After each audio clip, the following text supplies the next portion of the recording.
दोस्तों मैं डॉक्टर श्रीधर अग्रवाल आज आपको एक बहुत ही यूजफुल इंफॉर्मेशन देने जा रहा हूँ हार्ट डिजीज के ऊपर। हार्ट ब्लॉकेज क्यों होती है, कैसे होती है और उसके सिम्टम्स क्या हैं। सबसे पहले बात करने जा रहा हूँ सिम्टम्स के बारे में, क्योंकि थोड़े थोड़े सिम्टम्स कभी कभी हमें आने शुरू हो जाते हैं और उन्हें हम नजरअंदाज करते हैं। जब हम इन सिम्टम्स को नजरअंदाज करते हैं तभी प्रॉब्लम बढ़ती है और धीरे धीरे करके 6 महीने साल में वो इतनी बढ़ जाती है कि हमें सीधा लैंड अप करना पड़ता है बड़े हॉस्पिटल में और जाके सर्जरी करानी पड़ती है। अगर आप चाहते हैं कि आप अपनी सर्जरी बचाएं और इस प्रॉब्लम से दूर रहें तो आपको ये सिम्टम्स को जल्दी ही ठीक करना चाहिए।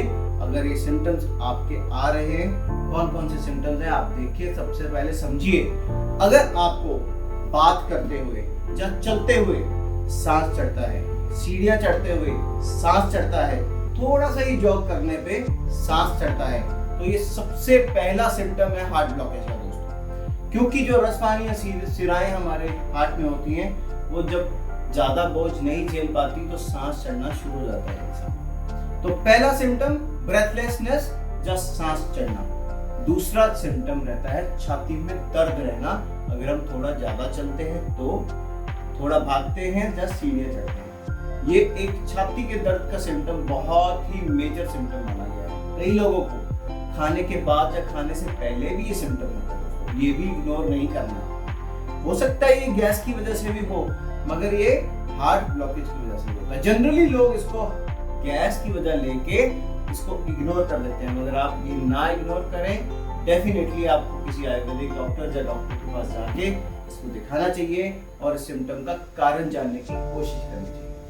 अब इसके बाद कुछ और सिम्टम्स कई बार आते हैं, स्वेटिंग होना, कई बार जो ये छाती का दर्द है बाजू में चला जाता है, ऊपर जबाड़े में आता है, कई लोगों को बैक में चला जाता है। ये बहुत सारे सिम्टम्स हैं दोस्तों जो कि आपको पता बताएंगे कि आपको हार्ट ब्लॉकेज हो रही है। जब हम इसको इग्नोर करते हैं, इग्नोर करके धीरे धीरे करके ब्लॉकेज पहले 60 होती है, 70 होती है, 80 होती है, फिर क्या है 90 पे फिर क्या आता है हार्ट अटैक। फिर हम जाते हैं हॉस्पिटल जाके हमें स्टंट डलवाना ही पड़ता है।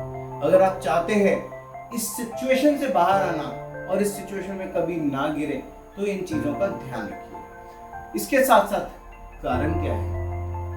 कारण है हमारा खान पीन, आहार विहार, सारे लाइफस्टाइल डिसऑर्डर। सबसे पहले डायबिटिक लोगों को हार्ट की प्रॉब्लम होने का खतरा रहता ही रहता है। ऐसा क्यों? डायबिटीज एक तेजाब की तरह होती है, हमारे शरीर में खून की तरह बहती रहती है, खून में बहती रहती है। और जब शुगर आपकी ज्यादा होती है ना दोस्तों, तब क्या होता है, वो अंदर से अपनी जितने भी ब्लॉकेजेस हैं उनको पैदा करना शुरू कर देती है, शरीर को जरा अवस्था की तरफ लेके जाती है, धातुओं को खराब करती है। तभी आपने देखा होगा जितने भी शुगर वाले मरीज हैं उनका वेट कम होना शुरू हो जाएगा। अब आप समझिए कि ये ब्लॉकेज में भी हेल्प करती है। जितने भी डायबिटिक लोग हैं उनको अपना शुगर का ध्यान रखना है, शुगर बढ़ने नहीं देनी है। अब एक चीज इसमें और है जो मैं बताना चाहता हूँ। लोग कहते हैं हम एलोपैथिक दवाई खा रहे हैं, हम हमारी शुगर कंट्रोल में है, तब हमें ब्लॉकेज नहीं होगी। ये सबसे बड़ी मिथ्या भ्रांति है आपके अंदर। अगर आप सही ढंग से नेचुरल तरीके से शुगर को ठीक रखेंगे तो आपको ब्लॉकेज का होना खतरा सबसे कम रहेगा।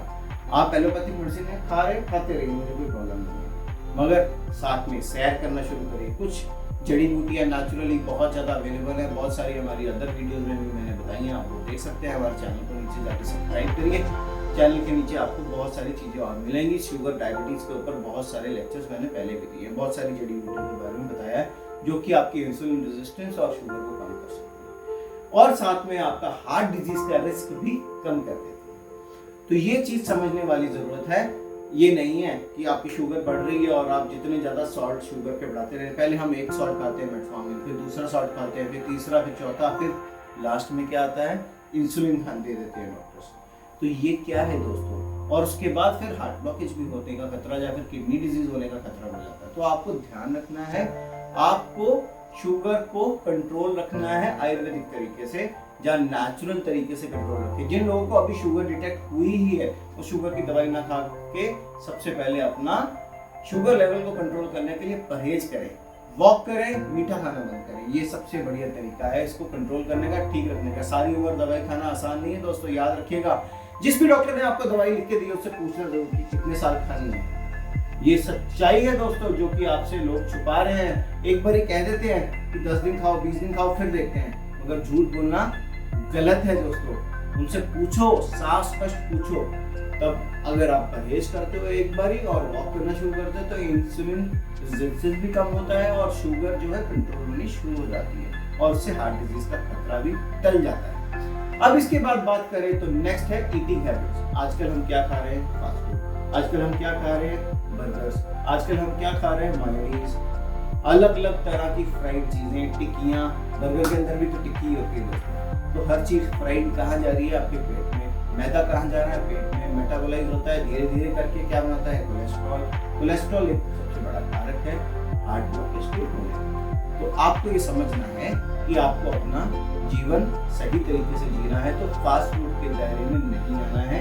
हमारे फास्ट फूड बहुत सारे फ्राइड चीजें हैं जो कि हम खाते हैं, समोसा, टिक्की, ये चीजें कम खानी शुरू करिए। अब मैं देखता हूँ, रुझान देख रहा हूँ लोगों का कि हफ्ते में एक बार तो बाहर खाना ही खाना। मैं एक बात बताना चाहूँगा, ये सच्चाई है दोस्तों। एक रेस्टोरेंट 100 डॉक्टरों का पेट पालता है। आप समझिए इस बात को कि आप जब बाहर खाते हैं तो आपका पेट खराब होगा ही होगा। गर्मियाँ चल रही हैं इस वक्त, तो आपको और पेट का ध्यान रखना है। तो इसलिए स्पेशली इन चीज़ों को अगर आप ध्यान में रखें, अपनी ईटिंग हैबिट्स और लिविंग हैबिट्स को सुधार लें। एक इसके बारे में मैं वीडियो और आपको दूंगा, इसका लिंक डिस्क्रिप्शन में भी दूंगा कि आपने जीना कैसा है। जीवन जीने की कला है, एक जीवन जीने की कला है, उसमें बताया गया कि कितने बजे उठना है, कितने बजे सोना है, कितने बजे जागना है। उस बारे में भी आपको बताऊंगा ताकि आप एक स्वस्थ जिंदगी जी सके, हार्ट प्रॉब्लम ना हो आपको शरीर। ठीक है दोस्तों, फिर मिलेंगे नई इंफॉर्मेशन के साथ, नई वीडियो के साथ।